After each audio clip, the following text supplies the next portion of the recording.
Bueno, ¿cuáles son los mecanismos a través de los cuales las hormonas se comunican? Porque cuando hablamos de hormonas directamente hablamos del sistema endocrino, pero si uno quiere ser más específico, puede detallar que de acuerdo al mecanismo a través del cual esta molécula que llamamos hormona se comunica con la célula diana. Diana es el blanco, es decir, el blanco al cual se dispara con el arco y la flecha o con un arma, digamos, en los círculos concéntricos donde el centro vale más y a medida que nos alejamos vale menos, eso se llama diana. Entonces se le dice simbólicamente al órgano receptor de la hormona, es decir, el que tiene el receptor específico para fijar esa hormona y producir un efecto, se le dice órgano diana. ¿Diana de quién? De la hormona que es liberada. Si la hormona es liberada al torrente sanguíneo y llega a su órgano diana a través de la sangre, decimos que es un mecanismo endocrino, un mecanismo de comunicación endocrino propiamente dicho. A la célula que secreta esta hormona la podemos llamar célula endocrina propiamente dicha. Y a la sustancia, es decir, a la hormona, la podemos llamar hormona endocrina. Si para llegar al sitio de acción no llega a la sangre, sino que simplemente difunde a través de la matriz amorfa del tejido conectivo, vamos a hablar de una secreción paracrina. Paracrina. Acá tienen el esquema, una célula está secretando una hormona, esa hormona está llegando a otras células adyacentes, podría estar un poquito más lejos, pero no es necesario que pase a través de la sangre, aunque sabemos que la sangre también es un tejido conectivo especializado, pero pasa directamente por la matriz amorfa del tejido conectivo, son células relativamente cercanas, las células diana, y a este mecanismo de comunicación lo llamamos paracrino. A la sustancia se la suele llamar sustancia paracrina, pero también la podemos llamar genéricamente sustancia endocrina. Esto se los aclaro porque a veces se genera confusión. Nosotros no nos vamos a meter en este detalle, simplemente tienen que saber de qué estamos hablando si escuchan o leen la palabra paracrino. Y por último está el mecanismo autocrino.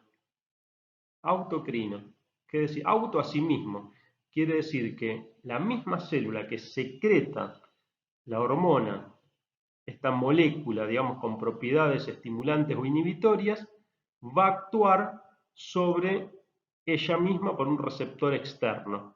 Es decir, pasa esta sustancia a través del tejido conectivo y llega al mismo receptor. Esto puede ser un mecanismo, por ejemplo, de regulación negativa. Una vez que se secreta la hormona, que ya hay hormona en el tejido conectivo, llega al receptor y le dice basta. También puede ser un mecanismo de feedback o de retroalimentación positivo. Por ejemplo, esto después lo vamos a ver en detalle. Simplemente vamos a reforzar el concepto. Tenemos tres mecanismos de comunicación que pueden determinar el nombre de la célula y de la sustancia, que son endocrino, si llega la hormona a la sangre; paracrino, si llega al órgano diana a través del tejido conectivo y la célula que tiene el receptor es distinta a la célula que ha secretado la hormona; y autocrino si la sustancia llega por el tejido conectivo externo a un receptor de la misma célula que generó la hormona. Continuamos.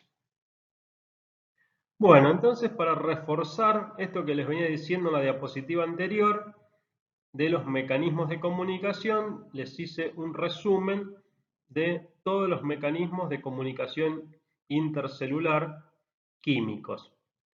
El primero ya lo conocen cuando vimos tejido nervioso y es la comunicación o transmisión neurocrina, que es la típica de la sinapsis, es decir, una neurona que libera sus neurotransmisores en el botón sináptico, que esa información llega a los receptores específicos de una neurona o de otra célula, que puede ser muscular o glandular, postsináptica.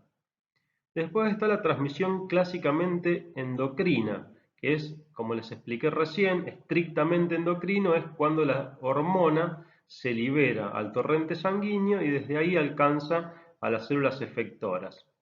Otra transmisión es la neuroendocrina, si quisiéramos ser específicos, que es cuando neuronas liberan su producto de secreción, en este caso neurohormonas, u hormonas directamente, las liberan al torrente sanguíneo y desde el torrente sanguíneo alcanzan a la célula efectora. Acá tenemos el clásico ejemplo de las neurohormonas liberadas por el hipotálamo, que las libera a nivel de la eminencia media, ahí son captadas por una ramificación de las arterias hipofisarias que tiene una primer capilarización, luego confluyen hacia lo que es la vena porta, que luego se vuelve a ramificar a nivel de la hipófisis, y en la hipófisis están las células receptoras de estas hormonas o neurohormonas, y esta sería una secreción neuroendocrina. ¿Por qué? Porque la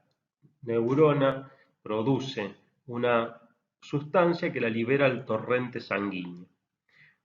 Las últimas dos son las que les expliqué en la diapositiva anterior, que es la paracrina, cuando las sustancias son liberadas al tejido conectivo, difunden a través de la matriz amorfa del tejido conectivo y alcanzan la célula diana. Y por último, la autocrina, cuando la sustancia química regresa sobre un receptor de la misma célula que la secretó y actúa sobre esa misma célula regulando sus funciones.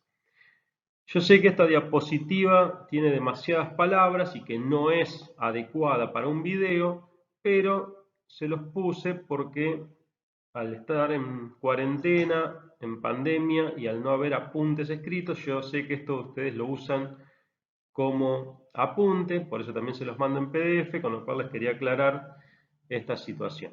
Bueno, acá tienen los términos entonces de los mecanismos de transmisión y esto a veces se hace extensivo a la sustancia y a la célula secretora.